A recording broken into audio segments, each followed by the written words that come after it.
Check the mic and make sure it's So sound right, welcome boys. everyone to the group chat brought to you by Overmark. I'm your host Darrell, and with me is Xin Wei. What's up, Xin Wei? Hello. Today's episode might sound a little awkward because the truth is that we have already recorded this episode, but the time drive failed me and the files were lost and corrupted. So actually we were supposed to push out this episode last week to keep up with the posting schedule, but I'm so sorry to our listeners and so sorry to Xin Wei as well, who has to re-record this. But the good news is that we will probably be able to give you an even more insightful episode. So today we want to discuss how to do well for project work. So this one is really more for current J1s that have just started on your project work, or for maybe prospective Sec 4s, right? You're planning to head to JC. You might have heard of this very horrifying and mystifying subject called PW. So today we hope that we can share some tips on how to make that journey more smooth sailing. Xin Wei, maybe we can just get you to start off by sharing your own personal experience. Yep. My experience with project work, so it has been quite long, to be honest. J1 and now the time has been very long. Honestly, I do not hate my time at project work because the truth is I don't think I struggled a lot, but I didn't get my A. I don't have like very bad memories associated to it, but I know that it wasn't a fun subject in any way. I didn't enjoy it. My group was okay, so that is like not bad. Yeah. For my own personal experience, I got an A, just for disclaimer, but amongst my group, there was 4 of us. 2 of us got A and 2 of us did. So it's not guaranteed that if your group didn't do well, then you cannot get A, or doesn't mean just because your group does well and you'll get A. Because if you go and look at the syllabus code and the requirements, there's actually a heavier, not say heavy, but there's a pretty significant weightage that is based on your own reflection and your own report. Individual assignments. Yeah, as well as the oral presentation, which is something that we will talk about. Now, I think when we approach project work, the first impression might be, okay, like just do project, right? Sounds quite fun and there's many areas to explore. But I think the first thing we want to put it out there is that this project work is very academic in nature, which means it's not a subject whereby you can just do whatever you want and you're happy and you're done. No, there's a very strict format that you have to follow. You have to do your research, your citations. You need to get everything in order. Your written report, there's a certain way it's supposed to be presented. So it's not as free-flowing, as creative as you thought it might be. Secondly, most schools, if I'm not wrong, right, most schools actually assign you your teammates, which means even though your friends might be in the same class, you don't necessarily get to work with them. I'm not too sure whether schools give exceptions, but according to my knowledge, most schools just assign the groups. Xin Wei, is that what happened for you as well? I thought that is just the case for everyone. I don't think they definitely don't let you choose your teammates, because actually the PW teacher will work with your CTs, your form teacher, to like your class teacher to evaluate like who is, at least for my class, for my school, like evaluate like who is suitable to be in one group, because they don't want to put all leaders in one group. They don't want to put like all soft-spoken people in one group. So they actually try to like balance it out, but it doesn't always work out, which we will discuss later. Yeah, so today I think we can structure our whole podcast into 6 main tips that we want to share in terms of how to make your PW journey more smooth sailing. Having said that, you will have to go through some of the growing pains, but hopefully what we can do is to just make that journey less painful and a bit more enriching and rewarding. So let's jump in straight into our very first tip, which is, I believe that accountability within the team is paramount. Okay, now when we talk about accountability, we want to know what that means. It's not just like, oh, you know who do what and stuff. So when we say accountability, we need to be thinking of very concrete goals. You cannot just say, oh, go and do research. What do you mean by research? Maybe the person come back with like 3 hyperlinks and, oh, that's my research, right? You really need to quantify what exactly needs to be done by when, all right, and by who. So you cannot just say, okay, let's all do research and what. You really have to lay out what exactly needs to be done. Because when that is being set in stone, and when we come back for the next meeting, it becomes crystal clear who is not doing their work, right? So whenever we're discussing accountability, it also means we have to enforce it. You see, sometimes it's like somebody slack off a little, don't do this, don't do that. And if you allow that to accumulate, you're just pushing the boundaries further and further until a point whereby it's no longer acceptable, but you don't really dare to say much, right? So I think setting the boundaries early and setting what is reasonable and or not is very important. Sure, some people might have certain strength in certain areas and they say, I prefer to do research, I prefer to do the design. Sure, can go ahead. But I think there needs to be an equal amount of workload split as well. So when we're talking about accountability, it's also about being accountable to your teammates and being accountable to the kind of workload that you're anchoring. So don't be a tanker and take everything, right? You want to hold other people accountable. So Xin Wei, was there a similar approach within your team when you're embarked on your PW? Yeah, I think my team, like the first like once the teacher announced the group and then you like gather together and everything, I think we did like set expectations. So I think setting expectations, setting goals, and then like I mean everyone goal should be to get A, right? Like, but then I think setting expectations of like, let's make it, because PW, to be honest, right, it takes up quite a significant of J1 time, and you are also like trying to keep up with the studies. So I think setting expectation that like, everyone don't want to spend so much time on this subject, but we still want to like deliver quality work, right? So that's only possible if everyone work together, everyone put their like pull their own weight and then put in their own parts. So I think like it's like setting this kind of expectation at first, setting goals, then we talk about like accountability and enforcing the accountability. I mean, it's bound to happen. I think a lot of the DMs that we got on Instagram was, how do you deal with like a lazy teammate or somebody that is like not responsive and stuff? Actually, I feel like a lot of this could be overcome if we set the proper, like you said, the foundation, right? Discussing what you hope to achieve out of this project and to set very clear-cut roles and what we mean when we say accountability. Like there's a warning, there's a second warning. And if we are all like, certain that you're not doing your work for the third time, we'll escalate to the teacher. So I think these are all things that you can put into perspective. But I think we'll discuss more about that teammate idea. But I think at the start, especially at this phase, it's good to put down the rules on how to work as a team. I think these are all the kind of things that are taken for granted. Because like maybe you form your team, then then we like you all get very excited into it. But I think these are some of the ground rules that make working as a team more efficient. Now, moving on to the second tip, I believe this is my most important tip actually, is communication. Now, communication sounds easy, but it's easy in theory, right? But in reality, it's actually one of the toughest things to do. Now, when we say communication, I think it's important to know that when we're communicating, it's not just getting your message across, but it's just as equally as important to hear what others have to say. So whenever we are communicating, you need to remember to not make it a one-way conversation, which means when you're talking, yes, you want others to listen, but when others are talking, you have to listen as well. I think one of the biggest killer is, making assumptions, like assuming people know what you're thinking, right? That usually people don't know. Like if you have an idea and you want to develop it, you really need to go and think further so that by the time you communicate that idea to your teammates, they know what you're talking about, right?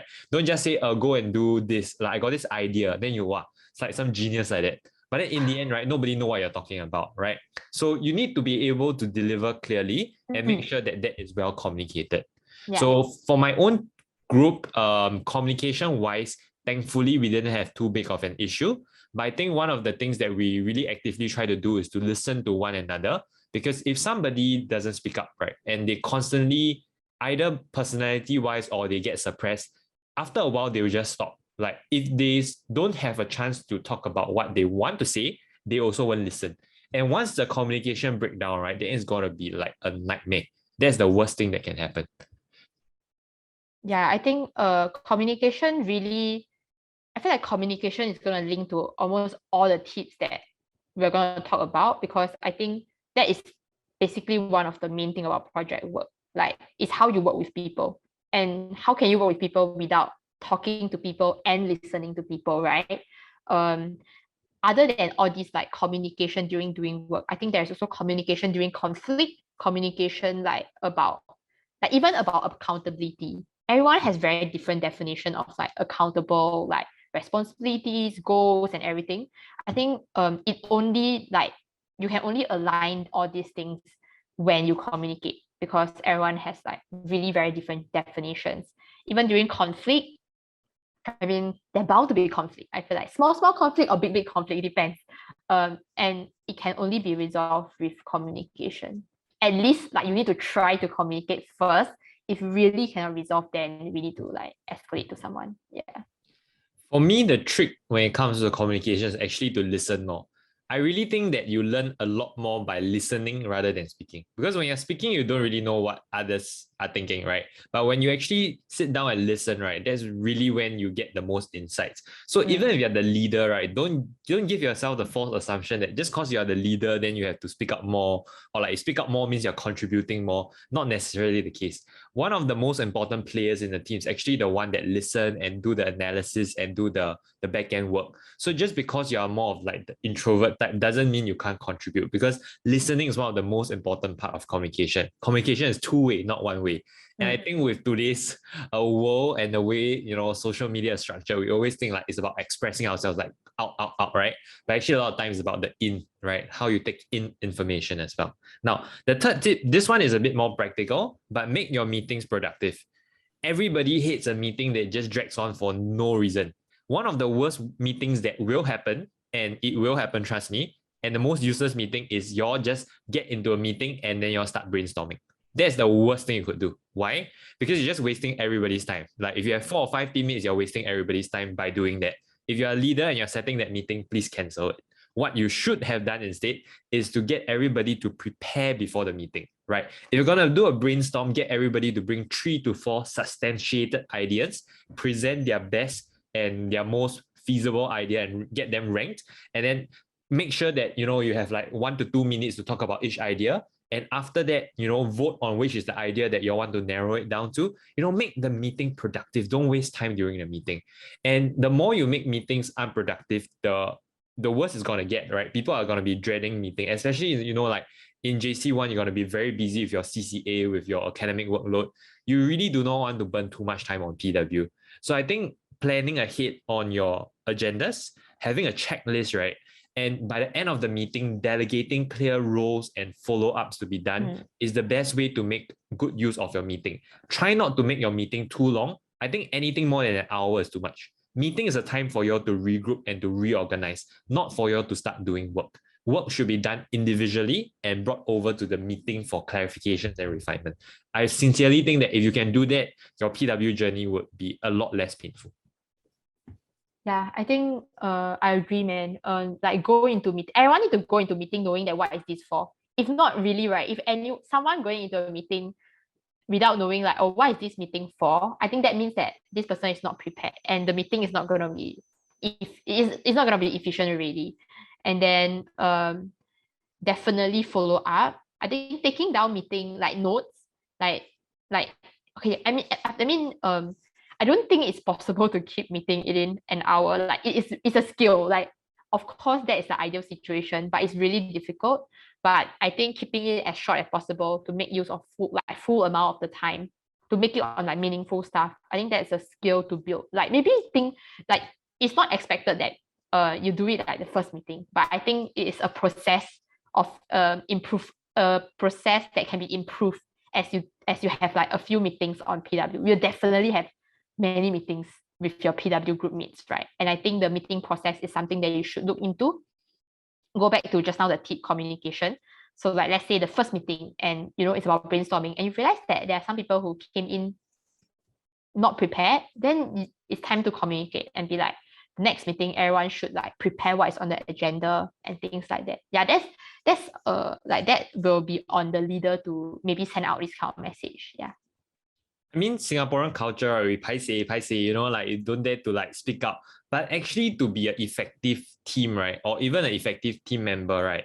It is okay to call out somebody for not doing their job, right? Because if you let it compound, right, that's when it snowballs. Like the person come to the meeting unprepared and then they feel like they got away with it. They're going to try and get away with more the next time, right? So you really need to set your boundaries. Like if you know the person is just like bullshitting, right? Like just on the spot coming out nonsense, right? Just tell the person stop. Like come back with a more refined idea. Hope you next time can prepare ahead of time, So as you have to keep it focused, calling people out for not doing their work is not rude. In fact, it is healthier for the team in the long run. Of course, That's you very have to true. put it across nicely. Like you have to Yeah, say, yeah. I hope that if you do your preparation, the meeting can be more productive. I will appreciate if you can blah, blah, blah, blah, blah, right? So that's just a nicer way of putting it. But honestly, don't tolerate bullshit. I think that will allow it to fester and then it grows into something bigger. Okay, now on to our fourth point. I think it's important to seek consultations with your PW teacher. Now, you might have just started or you might have already had a first-hand experience with it, but you probably don't like your PW teacher already. Trust me, it is the same for everybody, okay? Anybody that done PW, you have disagreements with your teacher, you might feel like they don't know what they're doing, which might be true in some cases. But I'll say for a good majority, not say majority, but at least for most teachers, they definitely have more experience than you do, right? It's your first time doing PW. They probably have more experience with guidance on PW related projects before, like more batches before you. And often seeking consultations to make sure that you're heading off in the right direction is really important. You do not want to be in a scenario where you have done a lot of work, and then when you finally go for consultation and then your PW teacher tell you have been off track all along, right? So you're erasing all of the progress that you've made. I think that's one of the worst things that could happen. So you want to constantly seek consultations just to ensure you're heading in the right direction. I think that would make sure that you don't have too much redundant work, and that will save a lot of the time and effort that we're thinking about. Of course, you will have disagreements with your PW teachers on certain details, but I think something that will make a difference is going into the consultation with a strong conviction and backed it up with research, right? If you really can reason your way through and you have a very strong reason why you're thinking a certain way, then more likely the teacher is going to empathize and probably try to guide you in a way where it's like a middle ground. But if you're completely going in and you're just insisting on your idea because it's your idea, likely the consultation won't turn out well. But if you take it with a pinch of salt, I really thought that my guidance by my PW teacher helped. Just to throw in what has happened with my team. For my year, it was wastage, right? So it was just how to reduce wastage, something like that. So my team wanted to do wastage of talent because we were like, wow, Singapore a lot of talent but wasted, right? So we were very like inspired to do it. Then we were like, okay, let's do this. But then when we go to our PW teachers, it was like, hey, I don't think it's gonna work. Then we were like a little like sad, like a bit insulted. It was like, no, see, Singapore got a lot of talent, blah, blah, blah. But then after that, she told us to do what? Wastage of electricity. Then I'm like, the shit, that's so boring. But on hindsight, it actually worked out a lot better because you need to understand PW, you need research, you need practical solutions and stuff. Wastage of talent is way too broad to cover. So when she helped us narrow down and told us to do wastage of electricity, it's because there's a lot of data out there and there's a lot of pre-existing like solutions and frameworks for us to follow. So it became a lot easier down the line and our project was a lot more structured, even though the topic felt boring. But it's up to us to how to freshen it up. So I thought that was my personal experience. I thought that it was really helpful and I thought, you should hear it out. Sing, how was it for you and your PW group? Going back to the tip about like seeking consultation often, I think I really didn't like my PW teacher not because like there was disagreement, but she wasn't like in one consultation she would give comments like that, and then in another consultation she may give like a totally different set of comments. Because to be fair, right, each PW teacher has like a ton of groups that are attached to them. Because usually a school wouldn't have like many PW teachers, unlike like other subjects, like you have a lot of teachers. But PW usually just like a few teachers only. Then they take a lot of classes, so they have a lot of groups under them. So sometimes their consultation, honestly, they don't remember what they said during the previous consultation. So there was frustration like that, but there wasn't disagreement. But because of that, you find it really hard to follow through the consultations. But I think even so, I still believe that, like what Darrell mentioned, right, this subject isn't like a fun project that you work on leisurely outside of like your CCA, that kind of project. It's not. It's marked based on like a rubric, and there is like set things that they're looking for, and your best bet is really your PW teacher, like, because everyone else, your classmate, is also the first time doing that. Yeah, so I think I agree that instead of working against the teacher, you should be like, as much as possible, it's gonna be tough, work with your PW teacher. Yeah. think find a middle ground. I think that's what we're trying to say. Because of course, if you have a good case, go for it, but don't go against the teacher, right? Try to find like some midway point where you're quite converge. I think that would be most ideal. All right. Now on to the fifth tip. All right. I say don't be too ambitious, right? I shared my own version of what my group tried to do, and it was a bit too ambitious. And I think this is something that you should really think of, especially when you're getting started. Now, don't try to do a very big topic thing, right? Because the big topic is so broad, it's going to be very difficult for you to find a solution for it. Don't talk about how to solve global warming, like bruh, that's not within, like we can't do it, right? So I'm not talking specifics with like this year's topic or whatever. We want this to be like more generic, but try to focus on a smaller issue but do it well, right? So instead of thinking big problems with pathetic solutions, it's better to think of a small problem but go very in-depth with very good analysis and come up with a very good solution. That is usually much, like, I think grading wise, a lot better compared to something that, try to cover too many points and then there's too many gaps and stuff. Real example, once again, for my year, there were two topics, either wastage or eureka, which is like a moment like that you discovered something. So one vague, right? Yeah, it's so vague, right? There's so much things you can do. So one of the teams, they narrowed it down very specifically. They wanted to help patients with Parkinson's disease. And they narrowed it down further because they went to interview I think they went to interview actual patients with Parkinson's disease and the caretakers. What are some of the biggest struggles? They narrowed down to a specific pain point, and that was when they're eating.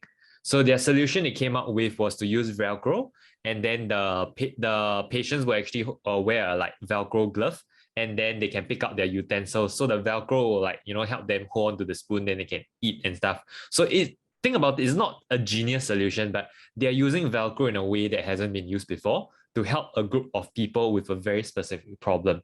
Because of the depth of the analysis and stuff, the whole group did very well. As compared to another group, I can't remember what, but they tried to tackle a very broad topic, and there were a lot of loopholes and areas where they couldn't, they didn't analyze deep enough. Because if you try to do too big, like your written report and your oral presentation, there's only a certain limit, right? So they weren't able to cover all the bases, and it just shows like not thorough analysis, and they didn't do as well. So I think this is a very important advice if you want to do well. Yeah, I agree. Like cut down on scope. And I think this can still be fun. Like PW in certain extent can still be fun, but the topic cannot be. It is the solution that can be fun, but the topic really cannot be, because you need like a lot of backings. So the first time when we recorded, I don't remember my topic, but now I remember. I can't remember the title, like the topic, but I remember my group did on cyberbullying, but it was too big. Like, I think cyberbullying is okay, but we didn't define any scope. That was crazy. Like, now that I think back to it, that was stupid. Because if you don't define your scope, there's just simply too much to talk about, and it's in no one's like advantage. Like, they don't want to listen to you talk about such a big thing, and you also like, there's so many things that you can include. There's so many consideration points. But if you cut down the scope, then you can go deep into this topic. Yeah. So I think that is advice. I think a very timely advice for all the J1s, because I believe that this is the period where they decide their topic very soon as a group. Yeah. Yeah, maybe cyberbullying should have like narrowed it down to cyberbullying for a specific age, all right, or like certain types of cyberbullying. I don't know, yes. I mean, like, yes. Yeah, but like we're just saying zoom it in that yes. will really help you a lot. Okay, so I think the earlier you zoom in, the more specific your scope is, the easier your life would be. Okay, now down to the final tip. This is the most important one: oral presentation, right? So this is one of the major components of PW, the one that will be giving some of you a heart attack. And so some of you, you might feel like, oh, it's nothing, it's just an oral presentation. Now, the truth is that oral presentation will make or break. If you really want the A, right, you have to do well for oral presentation.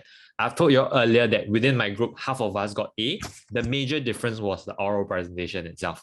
Now, there is no way to sugarcoat this. If you want to do well for oral presentation, whether you are a good speaker or not, you need to put the time in for the practice. Straight up throwing out there, cue cards versus memorizing your script. I think both me and Xin Wei agreed that memorizing your script is better. Now, could you have cue cards in case you forget or whatever? Of course you can, but if you practice to the extent that you know exactly what you're gonna say the next second, there isn't really a need for cue card. I just want you to do a simple exercise. Imagine you're the evaluator instead, right? There's 4 teammates presenting, 3 of them using cue card, and there's one guy that memorized his speech down to the perfect T. Who do you think is gonna get the A? Right? It's as simple as that, right? If you really want to use cue cards, nobody's gonna fault you for it. But if you really want to make an impression that you came prepared, you know exactly what you want to say and how you're gonna like punctuate, where's your pauses, where's your points of emphasis, it comes with practice. And I think one of the best way you can do it is to record yourself actually speaking out loud and then watching the video again to see if there's any areas that you can improve on. There is no shortcut to this. Usually PW oral presentation comes after your end of year exam. You actually have the time to go and prepare. So I think this is something, it really depends on your effort already. If you want to do it well, put in the time, I think it will be worth it. I think another tip is maybe getting nervous in front of people, like because like maybe you are able to present very well, like looking at the mirror when you're recording yourself, but you get so nervous when you see people, and maybe like some of them are like teammates, some of them are strangers, but you just get so nervous. I think that is also something that is very psychological, that no choice, you do have to overcome. And I guess that is also the point of PW, right? Like I think in some way I see that when they set this subject, when they have oral presentation, it's because they want students to be able to present themselves in front of people. Same tips, it's really just practicing, but for this maybe you need to like get people to sit in front of you. So I think for my school at least, we get one like dry run in front of the whole class, so you actually get like one chance to speak in front of the whole class. And during that, I vaguely remember during the day some people were really nervous, and I think just because like it was really in front of 20 plus people, and that's the first time you have to do this, maybe, right? Presenting in front of 20 people. Yeah. So getting your friends and sit down in front of you and just present in front of an empty classroom. I think the main thing here is that you will be nervous and you'll fuck up, right? So it's just how do you minimize it? And really the way to minimize it is to practice as much as possible. This is coming from me. For a person for myself, I think I'm quite outspoken, okay? So, and I had to practice like a lot still. And then if you think about it, right, if you're not confident some more, the more you should practice. Honestly, right, public speaking is a skill set that you build. And it's a very important skill set next time when you go on to university, to work. It is necessary, right? You have to develop the skill set somehow. Now, of course, you will have jitters, you'll be nervous. That's normal, right? Yeah. But you can overcome it with practice. I think this part we emphasize enough, right? That if you want to do well, just practice. Now, down to our favorite portion of the podcast, which is the dilemma of the week. Now, Xin Wei, shitty teammates, how do we deal with them? I think we kind of talked a little bit about this. It's like, okay, let's see lah. Like there is actually, I feel like one thing is that you must understand that, right? Some people actually in general, like still got a bit of shame one. So if you really, okay, if you're angry, that's fine, right? You're angry about this person, you're like, oh my God, this person is such a shitty teammate. That's fine. But once the emotion go away, calm down. And then go and talk through this with that person. Like saying that, like, just say, like, you know, like, oh, you haven't been contributing, you haven't been doing your work on time. Is there anything stopping you? And things like that, right? Like, but in the way, like the tone is like not, instead of confrontational, it should be like trying to solve an issue. Right? Ultimately, no matter how much you bitch about your teammate, right?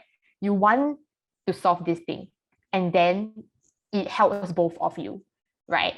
So I think communication is the key.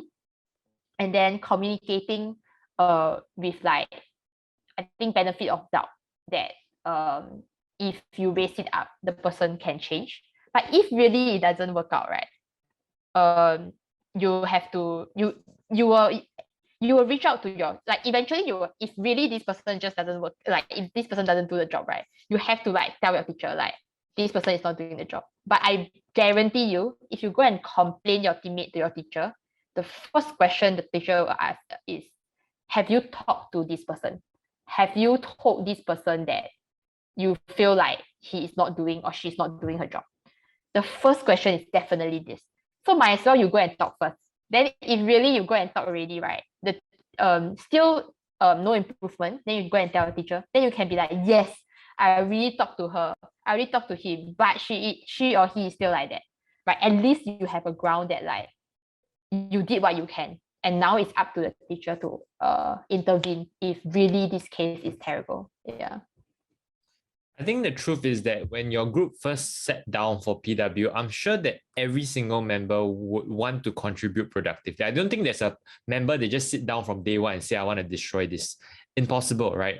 That's but it's true. more of like the build up along the way. For example, maybe their voice is not getting heard. The work they have done is not being appreciated, or some other situation coming up, they're struggling with their schoolwork.